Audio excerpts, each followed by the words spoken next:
বাদশা নিজে হরিণ শিকার করতে গিয়েছে, এইরকম করে তীর ধরেছে, একবারে ফলা তীর। হরিণকে পাবে তো আর ওখার দুনিয়া থেকে বেঁচে থাকতে হবে না।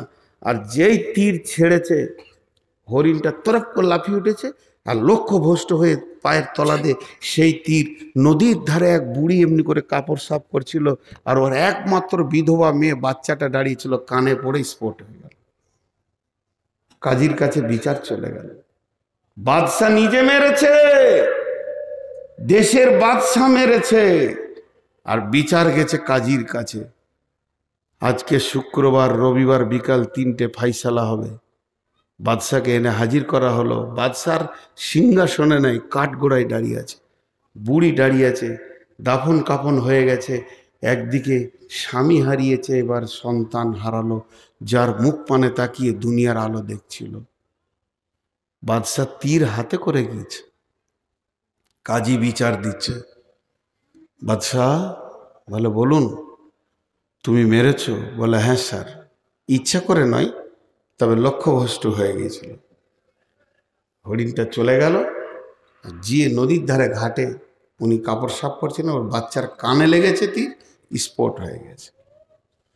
বাদশাহ এবার ফাইসালা দিচ্ছে, জাল্লাদ, আমার আল্লাহর ফাইসালা কতলের পরিবর্তে কতল। তুমি হরিণ মারবে না বাঘ মারবে তোমার ব্যাপার, কিন্তু তোমাকে ডানে বামে দেখতে হতো। যদি তীর লক্ষ্যভ্রষ্ট হয় তাহলে তীর কোথা গিয়ে পৌঁছাতে পারে। তুমি নিশা মতো, পাগলার মতো হরিণের নিশাই মেরে দিয়েছ। অতএব হে জাল্লাদ, তুমি ওই বাদশার গর্দনকে উড়িয়ে দাও। বাদশাহ তীর তাকে ধরলো, ধরে এইভাবে টান দিয়ে নিশান করে কাজীকে বলছে, কাজী রে, আজকেও আমি তীরটা এনেছিলাম, যদি আমার পানে মুখ পানে তাকিয়ে তুমি অন্যায় বিচার করতে, আর একটা মার্ডার আমি করতাম। কারণ আমি তীর হাতে করে কাঠগড়ায় উঠেছি, এই জন্যে অন্যায় বিচার আমি দেশে মেনে নিতে পারবো না। আমার গর্দন চলে যাক, কিন্তু ন্যায় বিচার হয়ে যাক। বুড়ি তখন এই কাঠগড়া থেকে কাঁদতে শুরু করেছে, কাজী সাহেব, এটা তো আমার মুজরিম, আমি যদি মাফ করে দিই বাদশাকে আপনি কি করবেন? বলে, আপনি মাফ করলে মাফ হবে। কাজী সাহেব, আমি ওকেই মাফ করে দিলাম, একটা সন্তান হারিয়েছি, এটার মায়ের কল যেন আর খালি না হয়। বাদশা দৌড়ে এসে বুড়িকে জড়িয়ে ধরে বলছে, মা, তোমার যে সন্তান মাটিতে শুয়ে গেছে, ওটাকে আমাকেই মনে করে নিয়ে তুমি আমার কাছে বাকি জীবনটা কাটিয়ে নাও। আল্লাহ বলছে, আরো সে নিচে ছায়া নিবি। আজকে একবার বিচারে বসে দেখবেন, কেন বিচার শুনতেই বিরক্ত লাগবে, বিচার শুনতেই বিরক্ত লাগবে। হ্যাঁ, একটা সাইকেলে অ্যাক্সিডেন্ট হয়েছে, মোটর সাইকেলের সাথে কাদা ছিল, কাদাতে স্লিপ করে গিয়েছে মোটর সাইকেলটা, সাইকেলের উপরে পড়ে গিয়েছে, সাইকেলটা ভেঙে গিয়েছে। মোটর সাইকেলওয়ালাও তৃণমূল, সাইকেলওয়ালাও তৃণমূল, কিন্তু যার ঘরের সামনে কাদা সে সিপিএম। বিচার হচ্ছে, ও কাদা করেছিল কেন, টাকা ওকেই 10,000 লাগবে। সে বিচারা জানের ভয়ে 10,000 টাকা দিয়ে খালাস হয়ে গেল। আমাদের এখানে সব জজ বসে আছে, যতগুলো বসে আছে জজ। জি, শুধু ন্যায় বিচার নিয়ে কথা বললে অনেক কথা চলে আসে।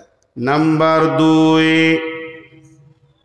2 নম্বরটা কে যা ওই আরশের ছায়াতে থাকবে, সেই 2 নম্বরটা হলো ওয়াশাবুন নাসা ফি ইবাদাতিল্লাহি তাআলা। ওই যুবক, ওই যুবতী যে যৌবন কালটা আল্লাহকে দিয়ে দিয়েছে, আল্লাহর প্রেমে ব্যয় করেছে। যুবতীকে যেখানে যৌবন ক্ষয় করতে বলেছে ওখানেই ক্ষয় করেছে, আর যুবকরাও ওই জায়গায় যৌবনকে কাটিয়েছে। যুবকের যৌবনে 2টি ডিউটি, আর যুবতীদের যৌবনে 1টা ডিউটি। যুবতীদের যৌবন, যুবকের যৌবনে পুরুষ পুরুষের যৌবন কাল দুটি কাজ করবে। একটা কাজ করবে কে? সে ইনকাম করবে, যেখানেই থাকবে হাজুরে হালাল পয়সা নিয়ে এসে জমা করবে।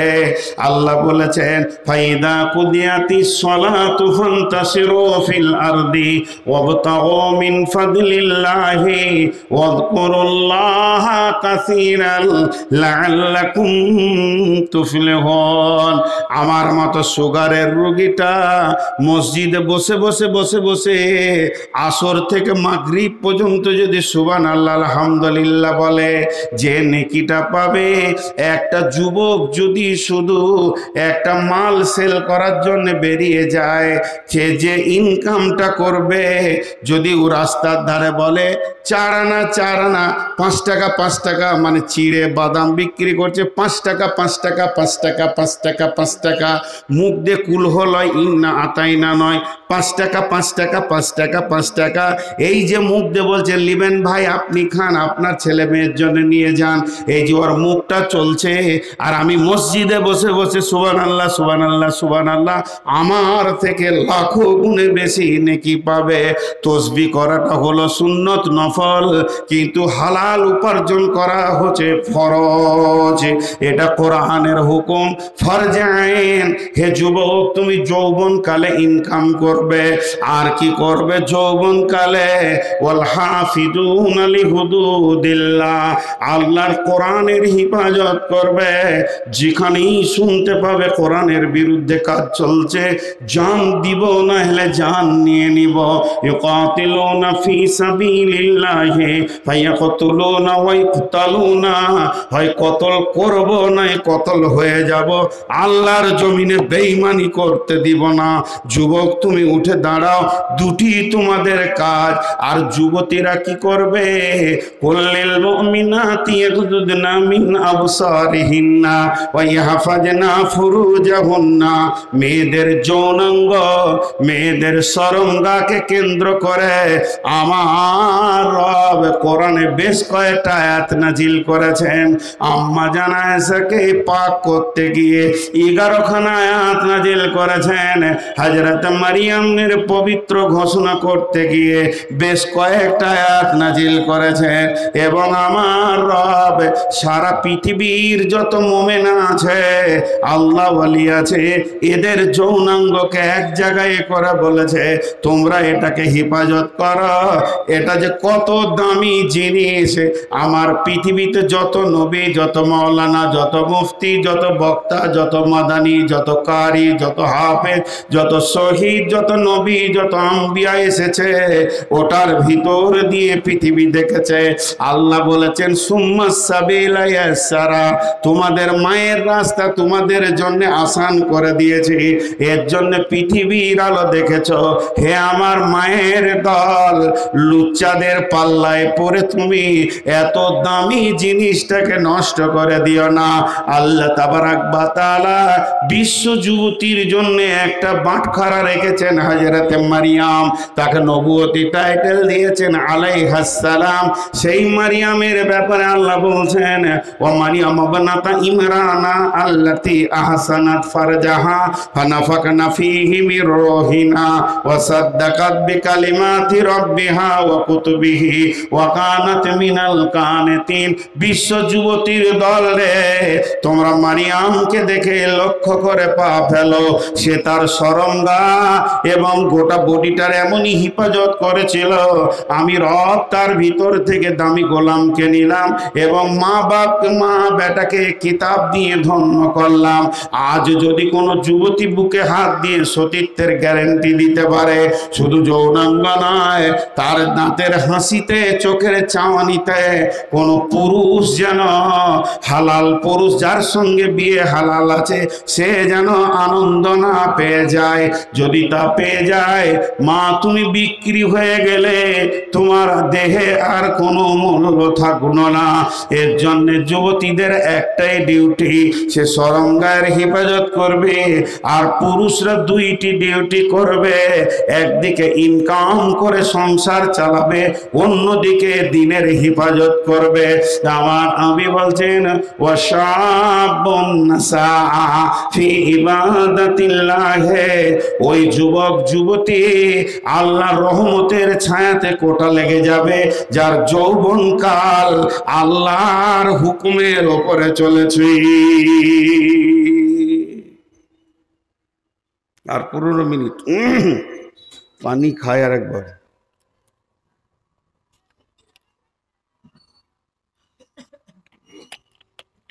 জি, নাম্বার 3, ওয়ারাজুলুন কালবুহু মুআল্লাকুম বিল মাসাজিদি। আহা, বিরল বর্ডারে ঢুকেছি আমি বাংলাদেশ, ওই রাধিকাপুর হয়ে দিয়ে সমস্ত পাসপোর্টের কাজ হয়ে গেল, তো ভোগ লেগেছে, তো একটা হোটেলে গেলাম, তো বলছে কি খাবেন? আমি বললাম ছোট মাছ আছে। আমরা বলি ছোট মাছ, ওরা বলে গুঁড়া মাছ। তো গুঁড়া মাছ আছে, তোলা আছে, দাও 1 প্লেট, দুজন আছি আমরা, 2 প্লেট দাও। তো আলুর সঙ্গে রান্না করেছে, তো টোটালটা যদি 200 গ্রাম ওজন হয়, যে তরকারিটা দিয়েছে 100 গ্রাম ওজন হবে, তো মোটামুটি 100 গ্রামে 98 গ্রাম আলু আর 2 গ্রাম মাছ। তা আমি হোটেলওয়ালাকে বলছি মাছে আলু না আলুতে মাছ, আপনি হিসাব করেন। বলছে হুজুর আপনাকে তো পারা যাবে না। বলো না, মাছে আলু হতে পারে, 1-2টা আলু দিলেন, কিন্তু আপনি আলুতে মাছ দিয়েছেন। আমি তো আলু চাইনি ভাই, আমি মাছ চেয়েছি, আপনি দাম নেবেন। জি, 1 লিটার দুধে 9 লিটার পানি, তাহলে দুধে পানি না পানিতে দুধ? পানিতে দুধ। আর 9 লিটার দুধে যদি 1 লিটার পানি, তাহলে দুধে পানি। তো আমাদের জীবনটা হবে মসজিদওয়ালা দুনিয়া, কিন্তু হয়ে গেছে দুনিয়াওয়ালা মসজিদ। মসজিদে ঢুকছি আধা ঘন্টা, আধা ঘন্টার মধ্যে 30 মিনিট, 30 মিনিট, প্রতি মিনিটে 60টা সেকেন্ড আছে, 5 মিনিট আল্লাহকে মনে পড়ছে, বাকি 29 মিনিট 55 সেকেন্ড দুনিয়াতে মনটা পড়ে আছে। তাহলে মসজিদটা দুনিয়াওয়ালা মসজিদ হলো। আর আমার রসুল বলছে তোমার দুনিয়াটা মসজিদওয়ালা হয়ে যাক। তুমি মাঠে কাজ করবে কিন্তু তোমার দিল পড়ে থাকবে মসজিদে। তুমি মার্কেটে থাকবে, হঠাৎ চমকে উঠবে, কিরে বাবা আজান হলো নাকি? খরিদ্দারের সঙ্গে কথা বলি, আজান হলো না কিরে বাবা, মসজিদ যেতে হবে। হ্যাঁ, এমন মার কাট কাট কাজ, ধান কাটো, ধান নিয়ে চলো, ধান বও, সারাদিন যেন শ্বাস ফেলার সময় নাই। ভোরবেলায় বেরিয়ে গেছি, জোহরের আজান শুনে মাঠি নামাজ সেরে নিয়েছি, সালাম ফিরে আবার কাজে লাগ, চল চল চল। বাড়ি থেকে খাবার গেল, খেয়ে নিলাম, আসরের সময় ধানগুলো গুছিয়ে সন্ধ্যার সময় বাড়ি এসে যেই মাগরিব ডুবো ডুবো হয়ে গেছে, আজান শুনলাম, আর বাড়িতে মন টিকছে না, দিল যেন মসজিদকে ছিঁড়ে, মসজিদ যেন দিলকে ছিঁড়ে লিছে। মসজিদ রে, তোকে জোহরে দেখিনি, আসরে দেখিনি, এখন মাগরিবে না দেখে আর থাকতে পারবো না।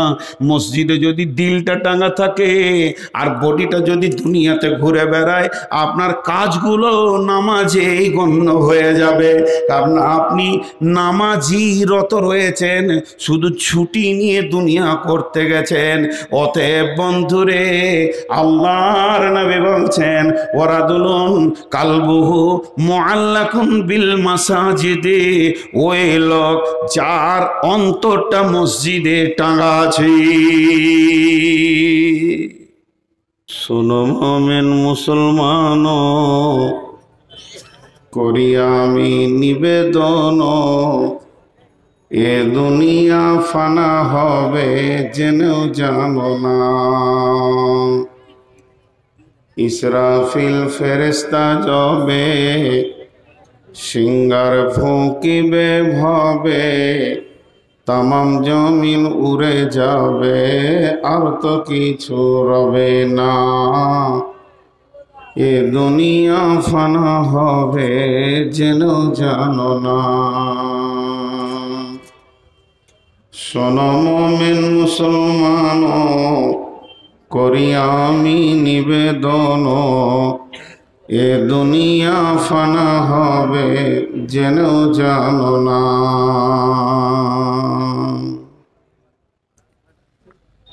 শ্রদ্ধেয় সুযোগ্য অত্র এলাকার কৃতি সন্তান আপামা জনসাধারণের নির্বাচিত আজকে সদরে সভা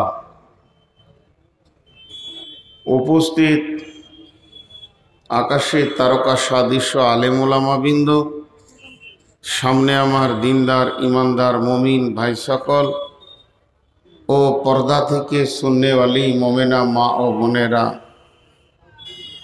আমি আপনাদের সামনে গ্রন্থ মুকুট আল কোরআনের বিক্ষিপ্তভাবে কয়েকটি আয়াত তেলাওয়াত করেছি এবং সহি বুখারী শরীফ থেকে একটা হাদিসকে সামনে এনেছি। এই হাদিসটাই হবে আজকের বক্তব্যের বিষয়বস্তু। কোরআনের আয়াতগুলো বরকাতান কিছু আপনাদের সামনে কথা বলবো বলে নিয়ত করেছি। যদি আমার মাবুদ আমাকে তৌফিক দেন তো আমা তৌফিক ইল্লা বিল্লাহি আলাইহি তাওয়াক্কালতু ওয়া ইলাইহি উনীব।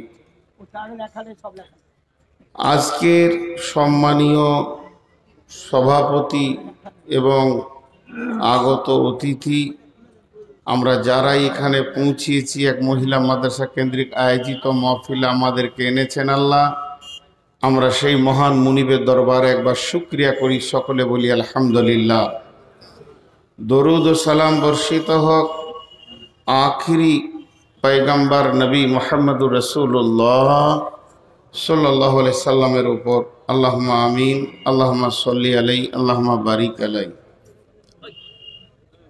আজকের এই প্রোগ্রামে আমি শেষ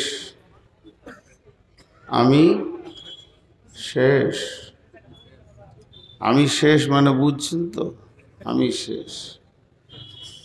একটা রুগী ডাক্তারখানায় আসে, প্রথমে ল্যাবরেটরিওয়ালারা দেখে, তারপরে এক্সরে ক্লিনিকওয়ালারা দেখে, তারপরে ডাক্তার অপারেশন রুমে নিয়ে যায় আর ডাক্তার কাটে। সেখানে 4 রকম ডাক্তার থাকে: অপারেশনের ডাক্তার, হার্টের ডাক্তার, অক্সিজেন ডাক্তার, সবাই মেজারমেন্ট করে রুগীটাকে। তারপরে সেখানে সেলাই হয়, বেরিয়ে আসে, শেষকালে ঝাড়ুদার এসে পরিষ্কার করে। আমি সেই মালটা, আমি শেষ, সময়ও শেষ, আমার পুঁজিও শেষ। তো আমি আপনাদের কাছে খুব ছোট্ট করে একটা আবেদন রাখছি যে আপনারা যারা দূরে দূরে বিক্ষিপ্ত বসে রয়েছেন, একবার রসুলের কথাটা মেনে নিয়ে সুন্নতের তরিকায় জমে বসে যান। আল্লাহর কালাম পাককে মেনে নিয়ে একবার সবাই নড়ে চড়ে বসি। তাফাসসাহু ফিল মাজালিসি ফাফসাহু ইয়াফসাহিল্লাহু লাকুম। আপনারা একবার আল্লাহর ওয়াস্তে বলছি, সবাই আগিয়ে আসেন, আমাকেও ভালো লাগবে, আমার নতুন উদ্যম তৈরি হবে। আর একটা জিনিস খেয়াল রাখবেন যে একদিন এই চেয়ারে যখন বসেছিলাম তখন হালকা দাড়ি ছিল, দাড়ি ঘন হলো, দাড়ি কালো ছিল, এখন সাদা হয়েছে, এখন নানা হয়ে গেছি। 2 দিন পর খবর পাবেন যে কবরে চলে গেছি। তো অতএব আপনারা আমাকে সুস্থ ভাবছেন তো, মানে একটা প্রথমে গল্প শুনেই বায়ানটা শুরু করি। এক রাজার মনে কিছু খেয়ালি রাজা ছিল। খেয়ালি রাজা যখন যা মন যেত করতো, সেগুলো কোনো প্রয়োজন ছিল না। এক রাজা নাকি আকাশের তারা গুনতে গিয়েছিল গোপাল ভাঁড়কে দিয়ে, সে এক গল্প আছে। তা এক রাজার নিয়ত হচ্ছে যে আমি ইতিহাসে মানে কি বলে মিডিয়াতে নাম নিব, যে এর আগে কেউ নামটা নিতে পারে নাই, আমিই নেব। তোর মাথাতে আসলে একটা বিরাট বড় পুকুর করলো, গোটা পুকুরটাকে মার্বেল পাথর দিয়ে বেঁধে দিল এবং বলল যে দুধের পুকুর হবে, 1 ঘন্টার জন্য হলে দুধের পুকুর হবে। এলাকার যত ঘোষ ছিল গোয়ালা, তাদেরকে ডেকে বলল, প্রত্যেক তোরা বাধ্যতামূলক 1 ঘড়া করে দুধ রাতের আঁধারে ফেলে দিবি, সকালে দেখব দুধের পুকুর, আমার নামটা হয়ে যাবে ইতিহাসে, ঝামেলা চুকে যাবে। লম্বা একটা ড্রেন করে দিয়েছে, এখানে সব দুধ ফেলবি। রাজা ফজরের সময় উঠে এসে দেখছে আজকে আমার নাম হবে, লোক হইচই করে দেখবে, কিন্তু আসলে পানির পুকুর হয়ে গেছে। রাজার তো মাথা খারাপ, এতগুলো গোয়ালা এলাকায় ঘোষ, প্রায় 2-4 লক্ষ ঘোষকে বললাম, আর এরা পানি কি করে কি হলো, সব কটাকে একটা হল ঘরে ঘুরেছে, বলে সত্য কথা বল নাহলে মেরে দিব। সবাই বলছে স্যার আমি মনে মনে ভাবলাম সবাই দুধ দিচ্ছে, তা আমি এক ঘড়া পানি দিই, আসলে পানি সবাই দিয়ে দিয়েছে। এবার যেখানেই যেছি খালি বলছে আজকের রাতটা আপনি শেষে নিয়ে কষ্ট করে এলেন, কার থেকে আর করতে হবে না। আবার কাল যেখানে যাব ওরা বলবে এই একটা রাত খালি কষ্ট করে এলেন, আর করতে হবে না। তা আমার কপালে এটা আল্লাহ মেরে দিয়েছে, এটা মানুষের তৈরি নয়, আমার এটা কপালে আছে, শেষকালে পাবো। আমার এখন বর্তমান সুগার হচ্ছে 490। এই পানি নিয়ে বসেছি, এই খানিক করে পানি খাবো আর চলো। তো একটু করে সহানুভূতির নজরেও দেখতে হয় মানুষকে। আমার পা দুটা আগুনের মতো জ্বলছে, সত্য কথাগুলো বলছি। পাগুলোকে ঘষছি, কখনো মার্বেলে ঘষছি। এটা আমার বয়সের শেষ, কারণ প্রত্যেককেই এইভাবে পৃথিবী ছাড়তে হয়েছে, আমাকেও ছাড়তে হবে। যাই হোক, আপনারা বসেছেন, আমি আপনাদেরকে একটা বড় খবর নিয়ে এসে পৌঁছিয়েছি, কিন্তু সকলে উঠেও আসলেন, কেউ কেউ উঠে আসতে পারেনি। ওগুলো সিপিএমের মাল ছিল পুরাতন, যেখানে বসেছে সেখানটাই দখল করেছে। ওরা উঠবে না, ওখানেই থাকবে। ওদের কাছে কোরআনও কাজে লাগবে না, হাদিসও কাজে লাগবে না, আল্লাহ বাকে আর রসুলই বাকে। আর এইখানে এরা দাঁড়িয়ে আছে, এরা যে কোন বংশ থেকে এসেছে, এদের বাপই কে আর এদের মাই কে, এদেরকে কি আদব একটু শিখায়নি? এদের কি হায়া, লজ্জা, শরম, চামড়ার সাইজ কতটা মোটা হলে এখনো দাঁড়িয়ে থাকতে পারে? আবার চুল রেখেছে দেখছেন, গোটাটা নাড়া করে মাথার উপরে, মনে হচ্ছে যেন দুটো মাথা নিয়ে দাঁড়িয়ে আছে। হ্যাঁ, লজ্জা কর বাপ, খানিকটা লজ্জা কর। চলেন, আমি আজকে সরাসরি চলে যাচ্ছি মেন প্রেক্ষাপটে। কেয়ামত। কেয়ামত সম্পর্কে রাসূলুল্লাহ সাল্লাল্লাহু আলাইহি ওয়াসাল্লামকে অনেক প্রশ্ন করা হয়েছে। সেই দিনটা আসছে কই? আল্লাহ রসুলকে আল্লাহ বললেন তুমি বলে দাও, কুল ইন্নামাল ইলমু ইনদাল্লাহ ওয়া ইন্নামা আনা নাযিরুম মুবিন। সেই দিনের পরিপূর্ণ জ্ঞানটা আল্লাহর কাছে আছে, কবে আসবে, কোন টাইমে আসবে। আমি তোমাদেরকে শুধু ভয় দেখানেওয়ালা, সেই দিনের খবর দেনেওয়ালা। নবী মানে তো সাংবাদিক, নাবা মানে খবর। নিজের পয়সায় কিনা লয়, শ্বশুর ঘর থেকে লুটা মাল, আর বাপের কুপুত্র। কোন জায়গায় যে 100 লিটার বাড়াইতে হয় এটাও জানে না। জি, তো আমি মাত্র তোমাদেরকে ভয় দেখাতে এসেছি। আমি যতগুলো আয়াত করেছি সব এই ধরনের। আল্লাহ তাবারাক ওয়া তাআলা বলছেন, একদিন ক্ষুদ্রতম নেকি বা গুনাহ বহির্প্রকাশ ঘটে যাবে, জাররাতিন খায়রাইয়ারা ও জাররাতিন শাররাইয়ারা। হযরত উমর ফারুক রাদিয়াল্লাহু তাআলা আনহু রাত্রিতে অন্ধকারে সফর করছিলেন, সাথে অনেক সঙ্গী ছিলেন সফরের সাথী। তো হযরত উমর হঠাৎ বলে ফেললেন আঁধারের ভিতরে যে কেউ এমন আছো যে আমাকে একটা কোরআনের আয়াত শোনাবে, যে আয়াতটা শুনলে আমার দিলটা আল্লাহর ভয়ে কেঁপে উঠবে, ভাইব্রেশন সৃষ্টি হবে। তো পেছন দিক থেকে সাউন্ডটা আসছে, আঁধারে কে তা নয়।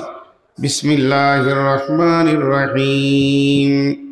ফামান ইয়ামাল মিসকালা জাররাতিন খায়রান ইয়ারা ওয়া মান ইয়ামাল মিসকালা জাররাতিন শাররান ইয়ারা।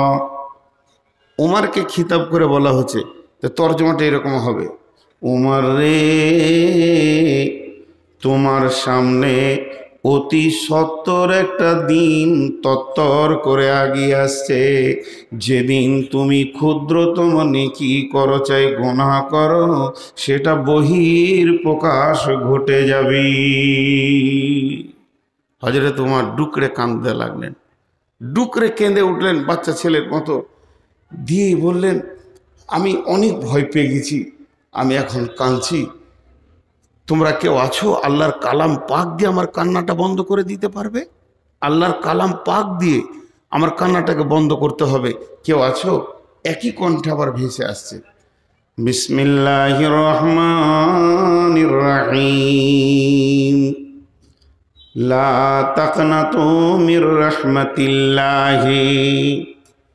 উমর, তুমি নিজেকে বঞ্চিত করো না, হতাশা হয়ে যেও না আল্লাহর রহমত থেকে।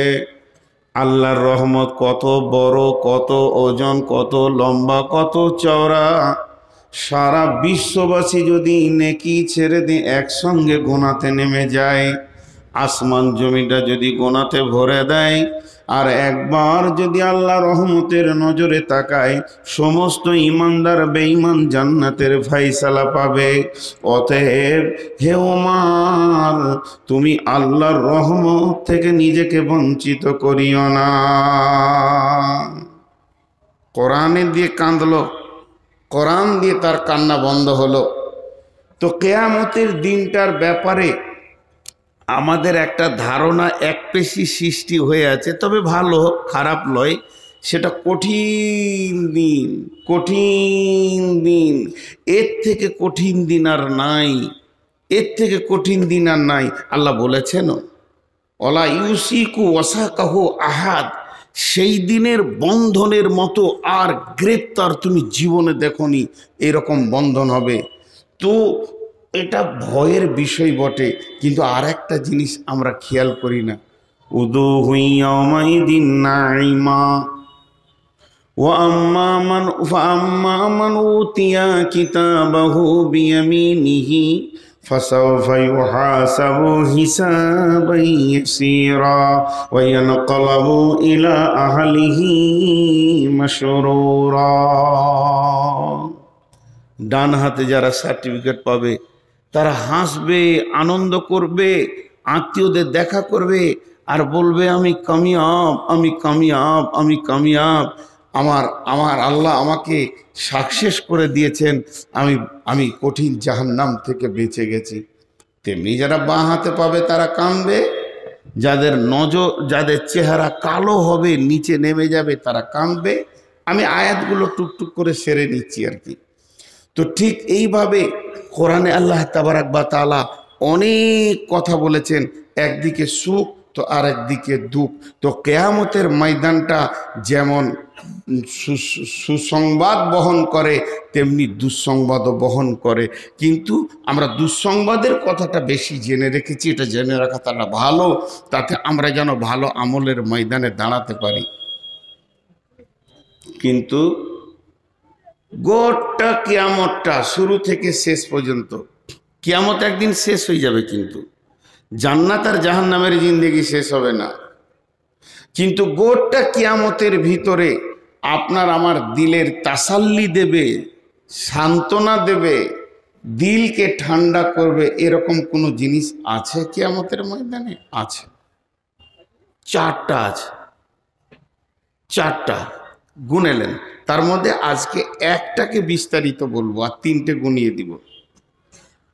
বিসমিল্লাহির রহমানির রহিম, ইন্না আ'তাইনাকাল কাউসার ফাসাল্লি লিরাব্বিকা ওয়ানহার ইন্না শানিয়াকা হুয়াল আবতার।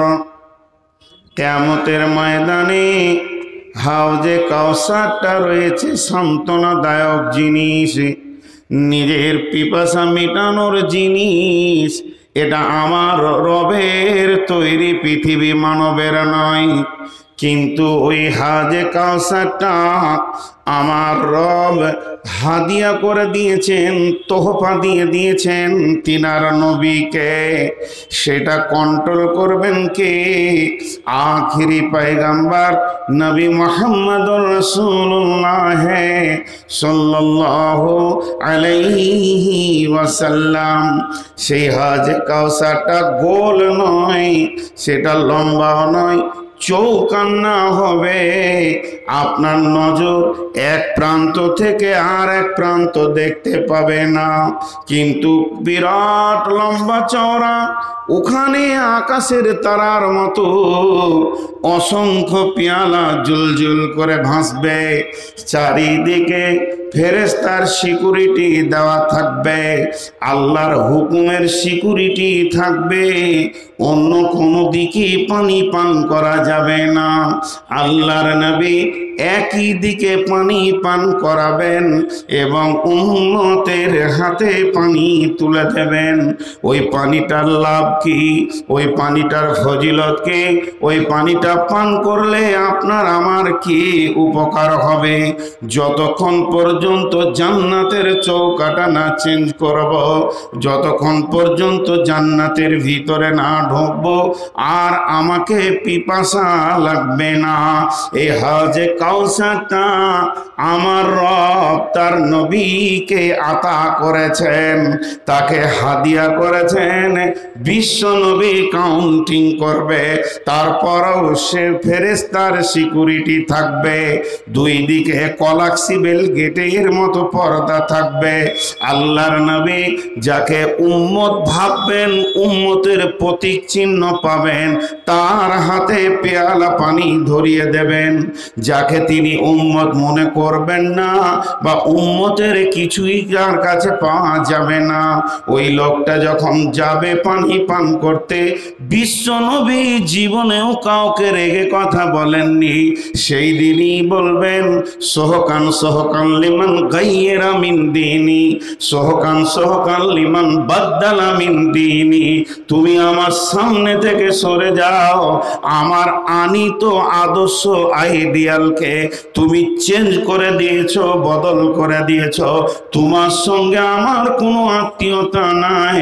নবী উম্মত, উম্মত নবী যে একটা সম্পর্ক, এটা বাতিল ঘোষণা করা আছে তোমার সঙ্গে আমার। অতএব তুমি আমার কাছে পানি পাবে না।